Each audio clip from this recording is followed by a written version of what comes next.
Welcome to Infinite Universe with interesting episode.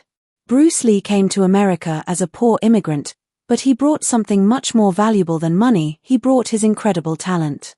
He had a dream of making it big in Hollywood. Over time, his name became known all around the world. Today, people still remember him as a screen legend and a martial arts icon. If you visit Seattle's Lakeview Cemetery, you'll find Bruce Lee's grave, which has become a symbol of peace and respect. For over 50 years, his tomb remained untouched. Fans came from all over the world just to pay their respects. They left flowers, letters, and even martial arts gear at his gravesite. It was a quiet place, filled with emotion and admiration. But in 2025, something unexpected happened. Workers who were doing routine maintenance made a shocking discovery under the stone. This wasn't just a normal repair job anymore. What they found reignited global attention.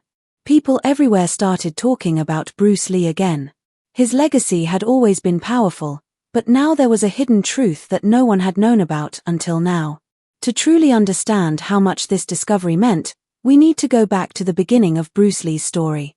Before he became a legend, before he changed martial arts forever, he was just a young boy growing up in the busy streets of Hong Kong.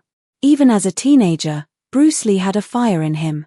He was quick with his fists and always full of energy. He often got into fights, not because he was cruel, but because he had a strong spirit and wasn't afraid of anything. That fire inside him eventually turned into something powerful, a force that changed how the world saw martial arts and even how the East and West looked at each other. Bruce Lee was born in San Francisco in 1940 during his father's Chinese opera tour. Though he was born in the US, his heart and roots were deeply tied to Hong Kong. His parents named him Lee Junfan, which means return again, a name that hinted at the journey between two cultures that would define his life. He spent most of his childhood in Hong Kong. Life wasn't easy there, especially after the war. You had to be tough, smart, and fast. Bruce learned to defend himself early. He became a talented street fighter by the time he was a teenager. But he wasn't just strong physically, he was also intelligent and thoughtful. His real transformation began when he started training under Wing Chun Grandmaster Ip Man. In that martial arts studio, Bruce didn't just learn how to punch and block. He learned about discipline, balance, and inner strength. These teachings helped him control his raw energy and taught him to express himself through movement. It wasn't long before Bruce wanted more. He wanted to take what he learned and make it his own. After getting into several street fights and facing trouble, his parents feared for his safety. So, at 18 years old, Bruce returned to the United States. He landed in Seattle with almost no money, but he had something far greater, a dream and a fierce determination. In Seattle, Bruce enrolled at the University of Washington. He studied philosophy, a subject that shaped the way he thought about life and martial arts. But more importantly, he opened his very first martial arts school. Bruce didn't just teach moves, he taught ideas. He believed that martial arts shouldn't be limited to one group of people. At a time when many martial arts schools only taught within their own culture, Bruce opened his doors to everyone, no matter their race or background. This wasn't popular with everyone. Some traditional martial artists were upset. But Bruce didn't care. He believed in freedom, expression, and sharing knowledge with those who wanted to learn. From that belief, he created Jeet Kune Do, which means the way of the intercepting fist. This wasn't just a fighting method. It was Bruce's personal way of life. He took ideas from Wing Chun, boxing, fencing, and added his own thoughts. He taught that one should absorb what is useful, discard what is not. That simple message became the heart of everything he did. Eventually, Hollywood noticed Bruce Lee.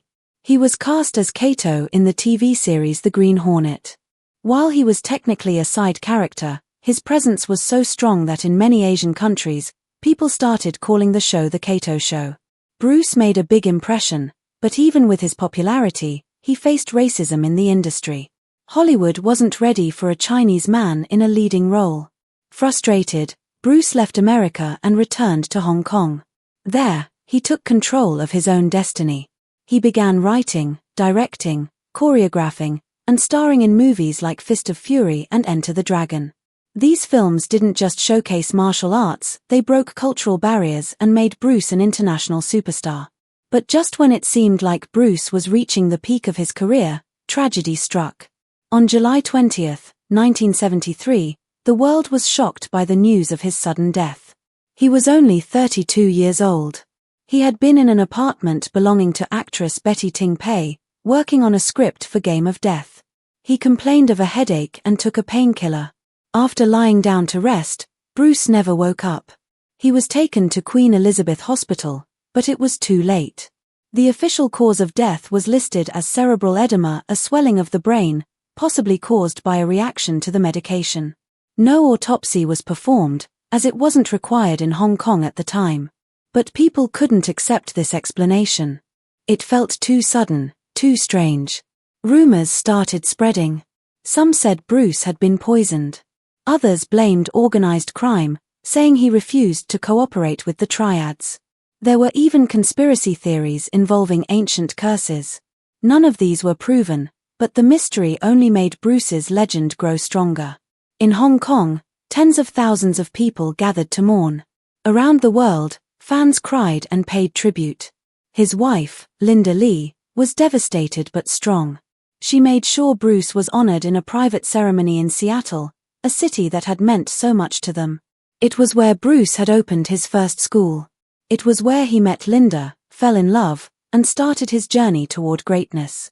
So she chose Lakeview Cemetery, a peaceful place overlooking Lake Washington, as his final resting place. On July 31, 1973, Bruce was laid to rest. Friends like James Coburn and Steve McQueen attended the ceremony. His headstone, polished and simple, carried both Chinese and English inscriptions. One of the quotes read, "The key to immortality is first living a life worth remembering." And Bruce had done exactly that. Over the decades, his grave became more than a memorial.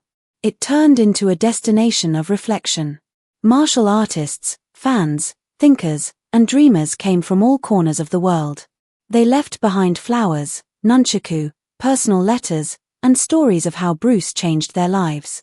It was not just a tomb, it was a place of learning and strength. And so, when the site was scheduled for maintenance in 2025, people were naturally curious.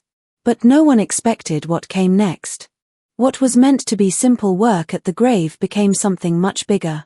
Workers made a discovery underneath the stone that had been untouched for 52 years. As news of the discovery spread, the world turned its eyes to Seattle once again. The mystery that had surrounded Bruce's death now seemed alive again. The question on everyone's mind was, what did they find? At the same time, people reflected on what made Bruce Lee so special. Long before he was a movie star, Bruce was a barrier breaker.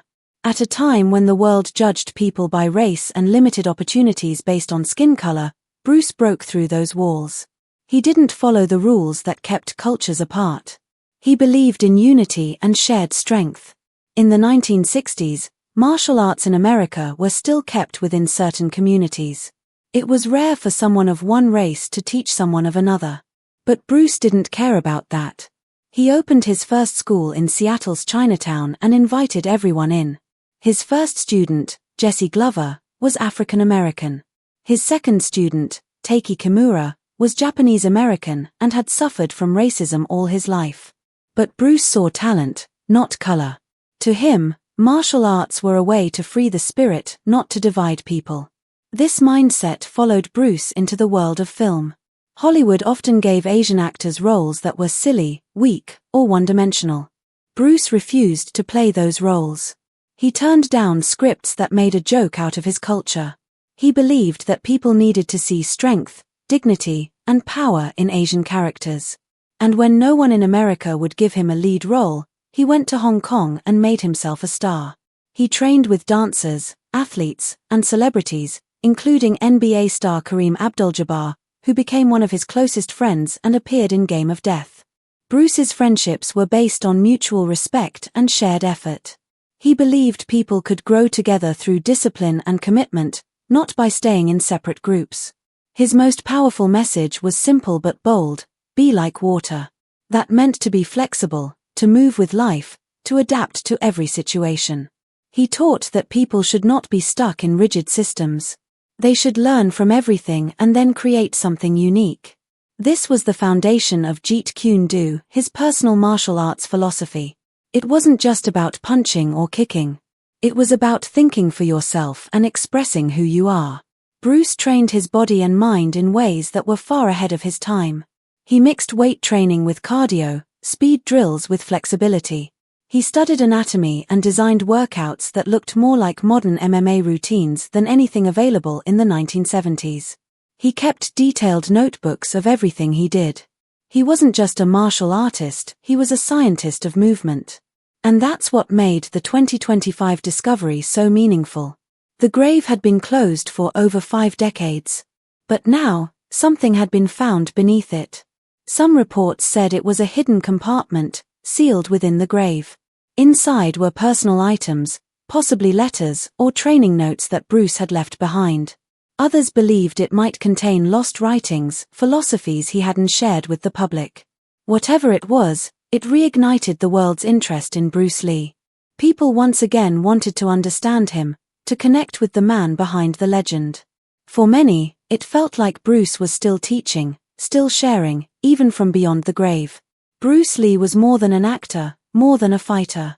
He was a bridge between cultures, a voice for inclusion, a symbol of strength and wisdom. His impact can still be felt in the way martial arts are taught, in how films portray heroes, and in the lives of people who were inspired to believe in themselves because of him. Even today, his words echo in the hearts of millions. He taught us that greatness doesn't come from following others, it comes from finding your own way and living with purpose.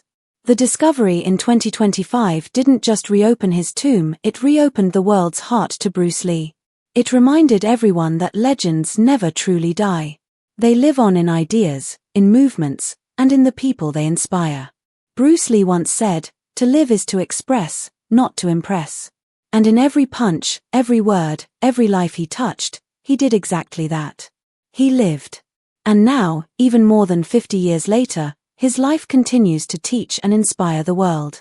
He truly was and what he stood for. She said it felt as though Bruce had anticipated this moment, not the exact circumstances, but the idea that someday, someone would need to hear his voice again in its purest form.